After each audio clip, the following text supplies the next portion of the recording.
How's it going, everybody? This is Matt, the Christmas City Picker, and welcome to episode 3 of Thrifting for the Future.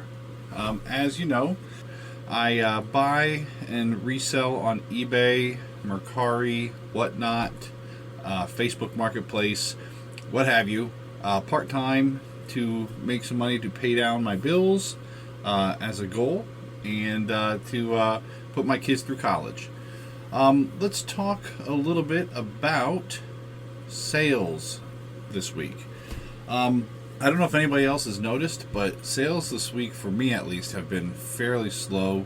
I'm just attributing it to the time of year it is. I don't know if people are saving money because of the gas prices or what have you, but I've noticed a downtick in sales.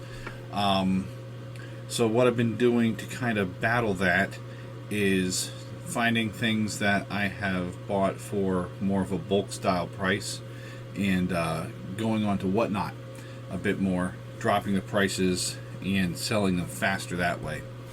For example, I bought a bag of wrestling figures 2 weeks ago, and the price was right, so I bought them primarily to sell on whatnot because I don't really collect wrestling figures. I mainly collect toys that I remember from the 80s and early 90s. But I bought them for whatnot, and they didn't really disappoint. I already made my money back, no problem on them. But for an example, there's a figure that sold on my one whatnot for, I believe it was $12 or $13. On eBay, he's going for about 30 to 40. So you could say, oh, I want to hold on to that and I don't want to sell it on whatnot. But if you're trying to turn and burn and make a quick profit, that's always an option. I could have sat on it on eBay for 3 months, 4 months to get that extra $20. But right now you just kind of want to keep the money flow coming in. So during slow periods, I suggest finding a way to sell some things a little bit faster, possibly at lower prices if you're able to. Like I think on my eBay store, I may put a sale on this week or this weekend. I don't usually do that. I do that around holidays or special times of the year and discount everything, because I kind of feel like if you put a discount, say like every other week on your items, it kind of cheapens it, and people will just wait for that.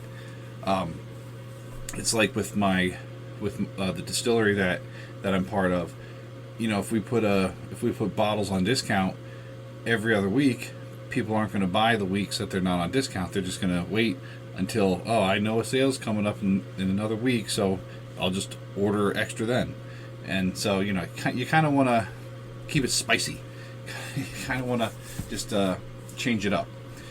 But yeah, so that's just my thought. I'm sure everybody else has different opinions. It's just what I think. I always like to try to keep something going in because, I know everybody loves that cha-ching sound when you hit an eBay sale, but whatnot's pretty fun. It lets you down when you know the price that it could get, but you have to just learn to adjust to that. The next thing we should talk about is always keeping your eyes peeled when you're out. I don't know how everybody is with recognizing things that they that's in their wheelhouse, but what I suggest is things that and that sell.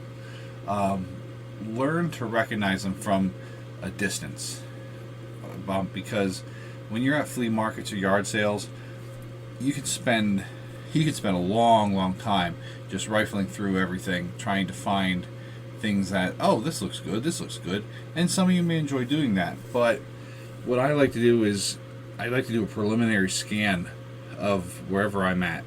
Like if I go to a yard sale, luckily I'm tall, so if it's crowded, it's fine.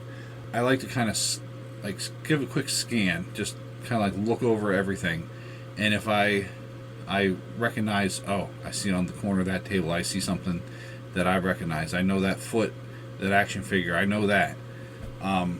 it just kind of helps out. It's just a way to kind of get you jump started at a sale. And then, because it just kind of screams to you, this is going to be a good one. Also, if you just kind of start off right, it just kind of makes the whole day more fun. I don't know how the rest of you are. Leave a comment for me on Instagram or on my YouTube page, or feel free to email me at christmascitypicker@gmail.com. But if I don't get a good buy in like the first one or two sales, yard sales I'm at during a weekend, you kind of start getting in that funk, and you're kind of like, all right, I don't think it's going to be a good day. But you just got to keep positive and keep looking around.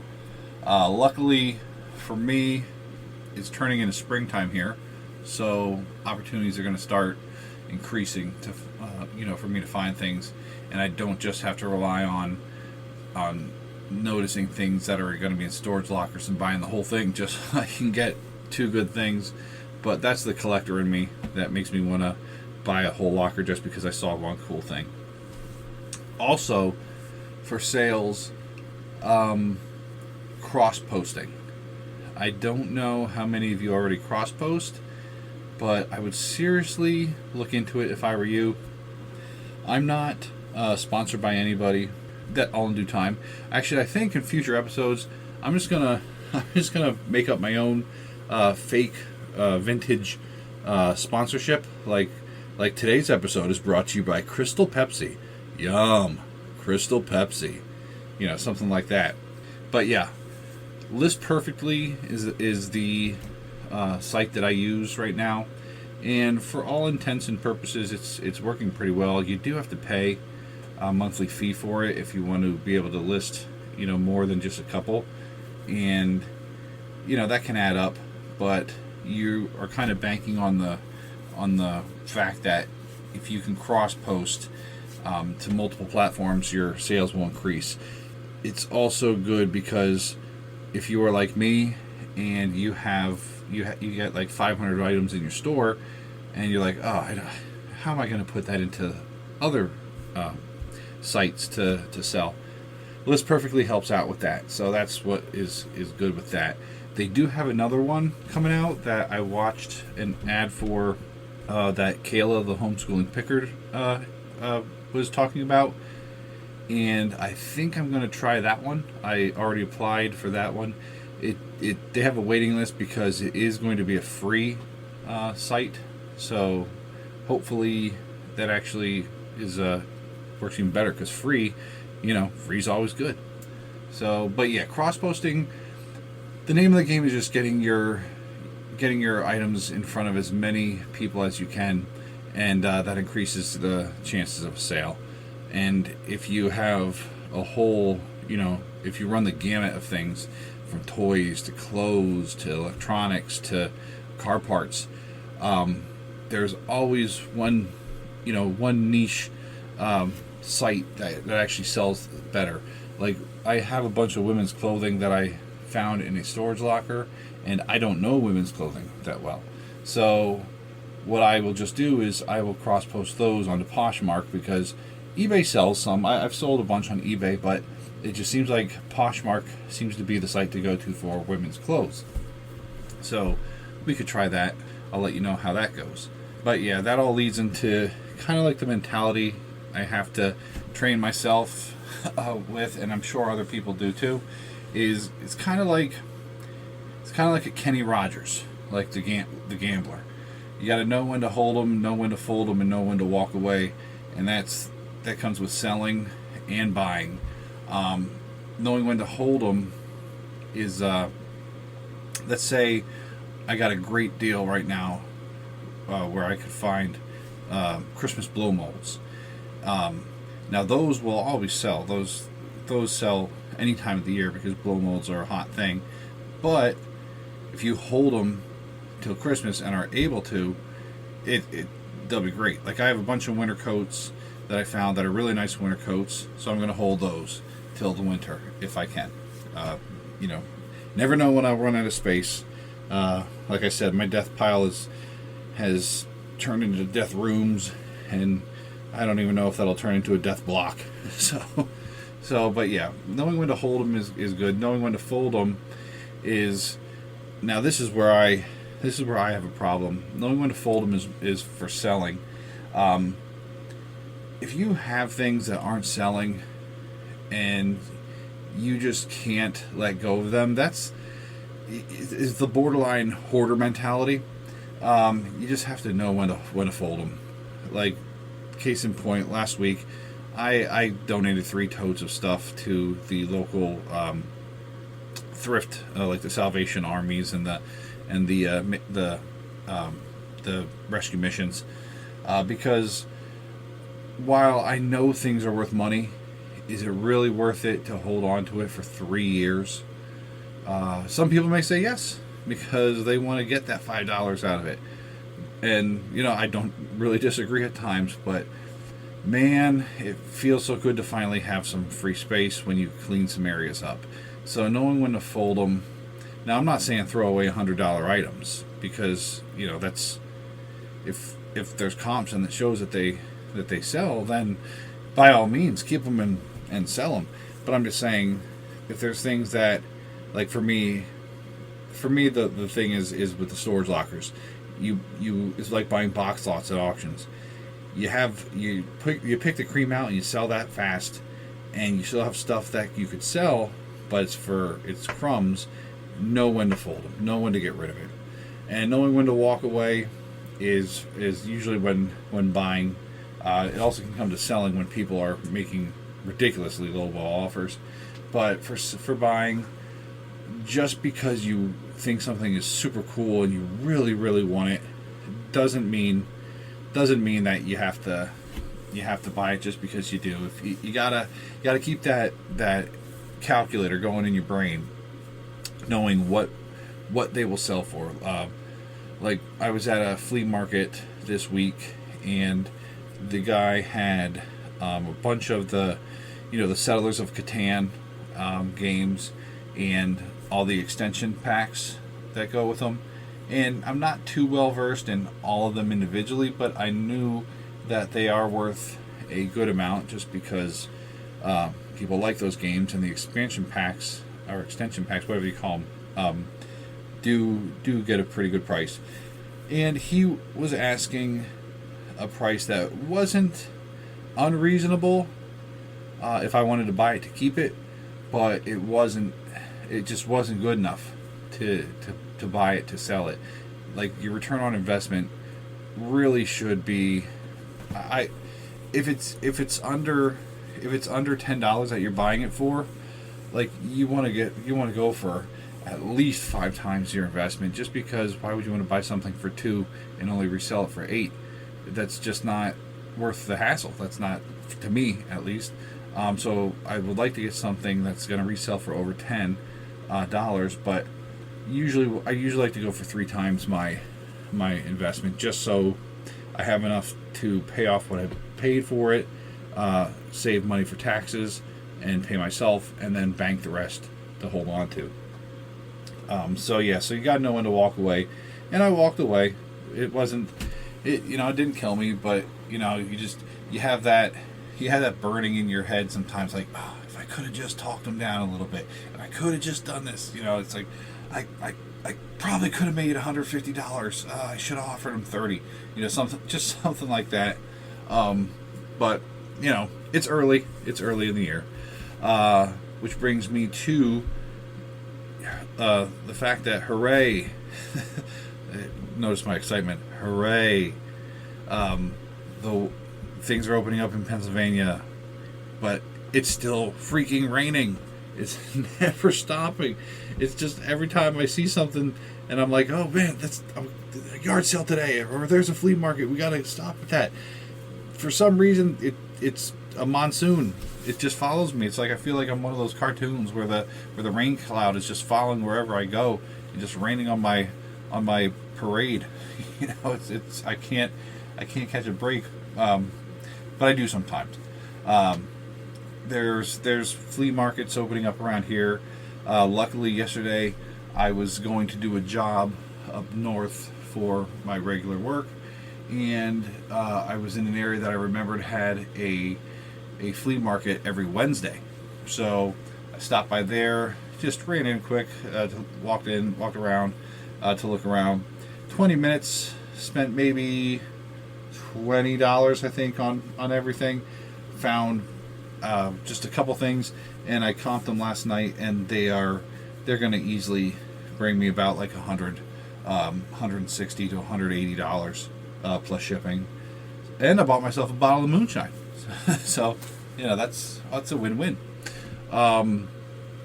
Yard sales, as long as the weekends are good, I'm hopeful that some are going to start popping up. I went to one last weekend. It's the only one I could find around here, and mainly it was baby clothes. And I don't even touch baby clothes. If those of you that are out there know of any certain brands of baby, infant, toddler, young child,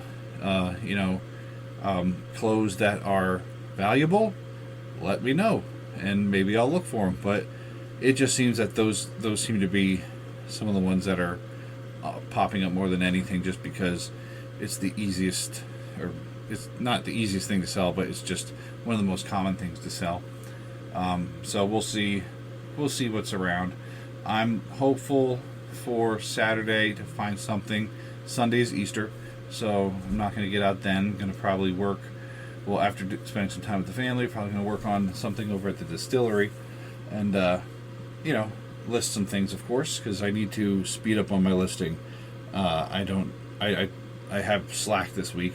I've only been making sure I do at least 1 to 3 a day, just because I want to keep that algorithm going, whether it's true or not.